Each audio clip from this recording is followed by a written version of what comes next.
Hello everyone, it is HeroMouse here, and today I am doing a tutorial on the basics of Cinema 4D.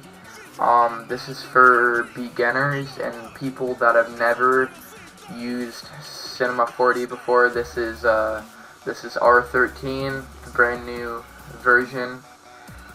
So what you are going to be seeing right now is a basic blank template, and you can move these arrows. Like if you put an object in it, it's like you just use it to move around objects with this.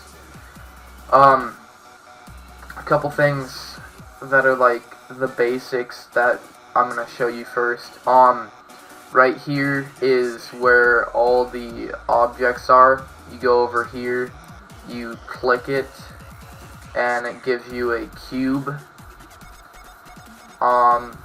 You can do many things with this. You can go over here. This is the scale tool. You can click right here and move it up. You hold it down and you press, and it makes it big or small. It's really cool.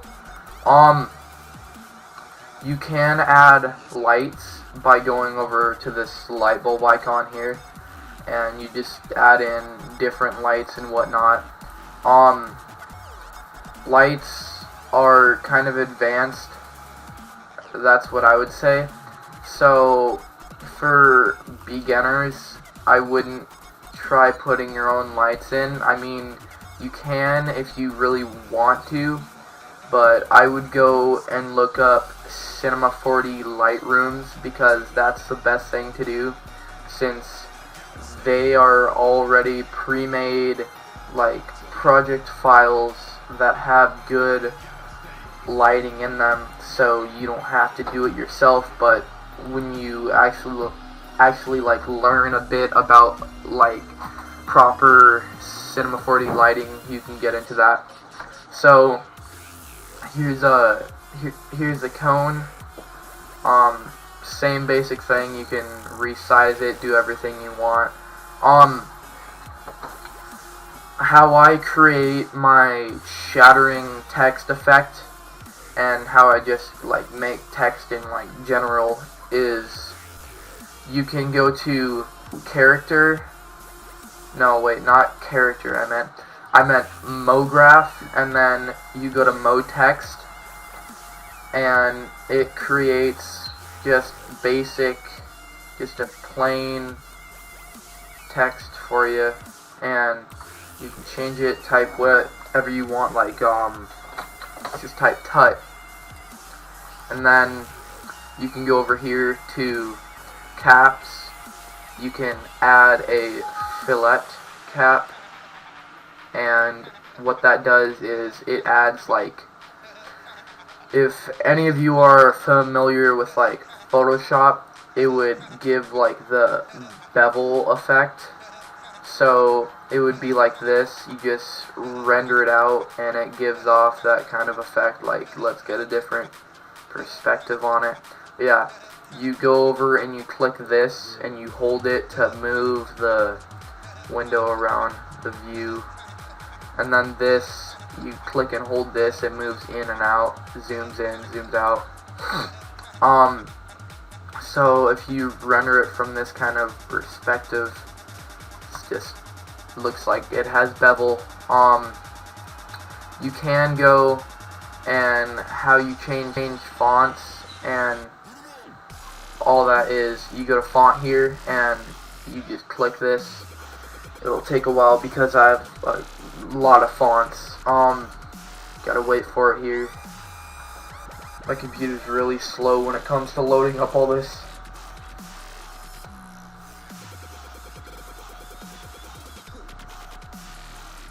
Just gotta wait for a bit here.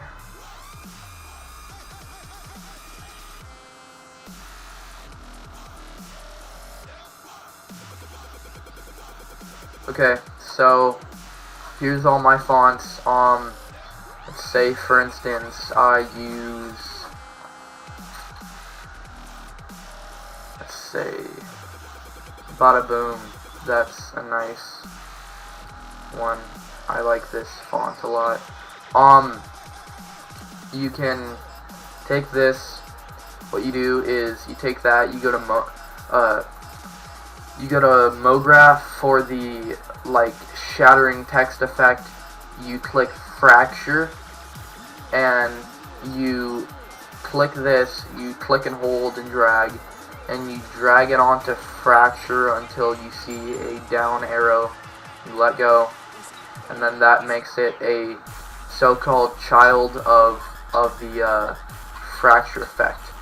And so you would click on fracture, you go to mode, you click explode segments. Now leave it like that. Click fracture again, make sure it is still clicked. Double click it, double check. Okay, it's clicked. Go back to MoGraph, go to effector, and go to random. Hang on, random right there. Click it, and then you'll see it does that. You're gonna want to drag fracture onto random, and then what that's gonna do is, wait, hang on, I did this wrong. So you're gonna delete this without the child if you messed up. Delete without children. Delete without children. And then you're gonna take this and you're gonna want to download a freeware plugin. Just Google Xbreaker, or I will link it below. It's right here. You go to script Xbreaker and you get that, and pieces you put in 25, I guess, and then for mode you put on collision and then hit break now. What Xbreaker basically does is it's a script that's built by like a guy that does other plugins too. I think his name is like Nitro 4D or something like that, but he makes a lot of good Cinema 4D plugins. And if you go to his site, which, hang on, I can open up here. Let's get that out of the way. You can open up his site. I think you search Nitro 4D. Yeah. You go to nitro4d.com, and that's my bird in the background. You go to nitro4d.com, and then you go to freebie, and you'll see, well, no, it's in donationware, and you go to, crap, I'm trying to find it. You go to,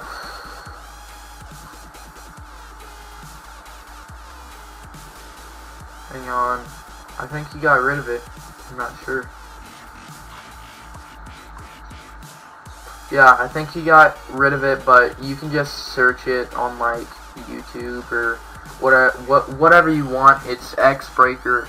Look it up. I'll link it below. But yeah, and then these are all the pieces that it breaks it up into. So then what you want to do, so you don't have to take your time and move all those pieces around so it looks like it's going everywhere. That would take a lot of time, trust me. You bring in a fracture again, you drag MoText onto fracture, same as before. You go and you make sure fracture is selected again, and then you go and you click in random and you make fracture a child of random, and then this basically, hang on, fracture, I gotta do explode segments, always remember that. And what that does is it makes this shatter. So you can see the effect right here. You can choose the strength, which is how much it does. And then these, it creates these. These down here are what's called materials. These are like, they're like different colors. It's like in Photoshop. It's like, styles basically, or like textures. You go in and you pick your color, and you can just pick anything you want. So what these do basically is when X breaker chops up this, it creates two new textures called outside and inside cut. What this means is exactly what it sounds like. It takes it and it makes it so that like inside affects here, like you would see like right there, and then outside would be like all this out here. So if you go and you edit outside, you can add color from here and like do all that, but I don't really do that. You can go to texture. I usually use Fresnel. You can if you want, but you don't have to. You go and you pick any color you want, like for instance I'll just pick like black or something. Yeah, I'll just do black, and then I'll just have like this one be like a light gray or a dark gray, yeah. And then you can basically make your own texture like inside here. You can like make a brand new one, like if you go to create, you go new material, and then you can do all that. You can also save your own material pack for people to download and use, but I haven't figured out how to do that yet. I think you go over here and you click like save, it's like right there, yeah, right there. And then with load materials, you can go and like load in like other material packs. So we got Fresnel done for this. If we want to, we can add reflection. You click that to make it work. Brightness, you want to tone that down so it doesn't drown out all the color. So you want to add a little bit of a reflective glare on it. Let's go with 16%.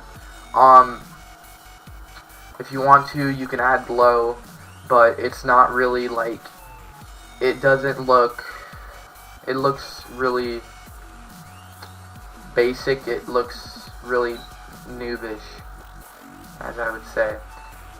So you can if you want to, but I would use it in small amounts. If you use it all the way up, it'll drown out the rest of it. So outer strength, let's go with like say 54%, and then this one will go about 41.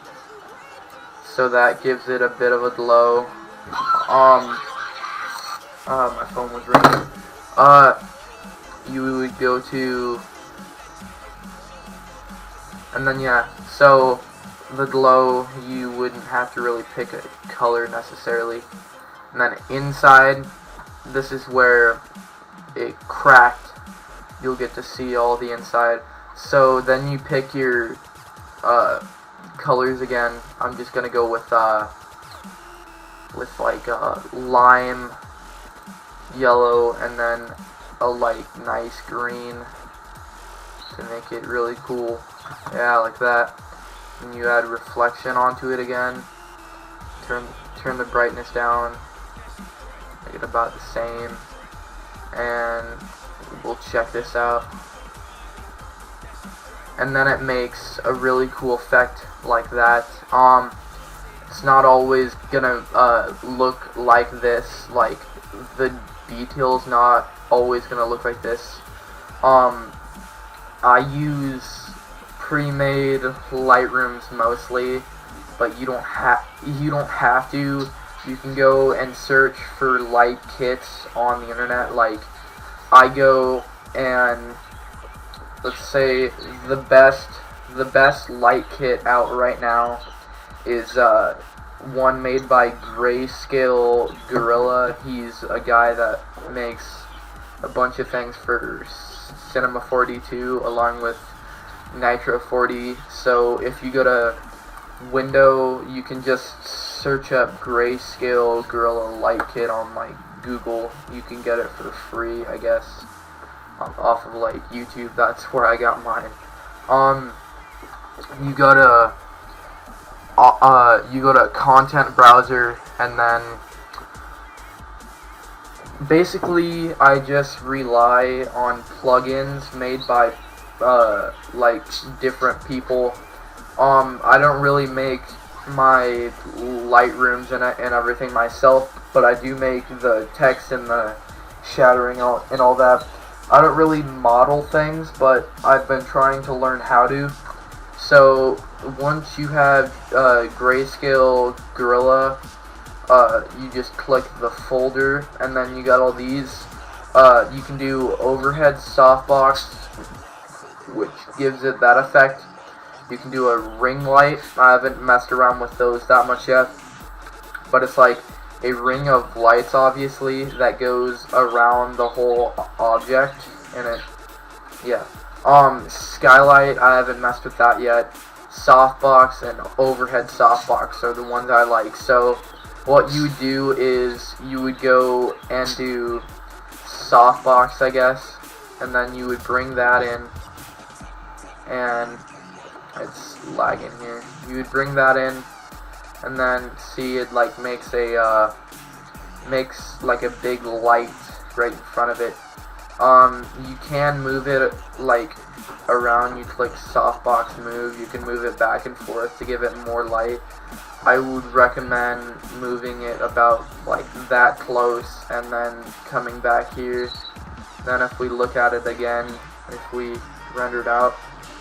By the way, when you go to save an image, you will want to go to save here. If you're just wanting to make a object or something without like a background, you go to format here. You go to you click this gear icon thing. You go to save over here, and you go to format. Then you click PNG, and you click alpha channel whether or not you want a background. If you don't want one, if you just want it to have like a transparent background, you click alpha channel, and then you can save prematurely here. You don't have to, but I don't really do it that much. Most people do though. I don't really do it. Then you go to output. You can choose your width and your height. I usually go over to here. You go to preset. I go to film, video, and then I go all the way down, and I do HDV 1080 29.97. That's like the best one that I use. So just click that. Then if you want to, or just for the hell of it, you click lock ratio, I guess.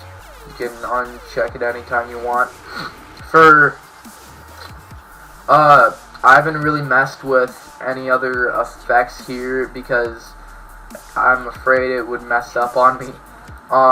You can go to effect and add ambient occlusion, global illumination, and cell renderer. Those are the best effects.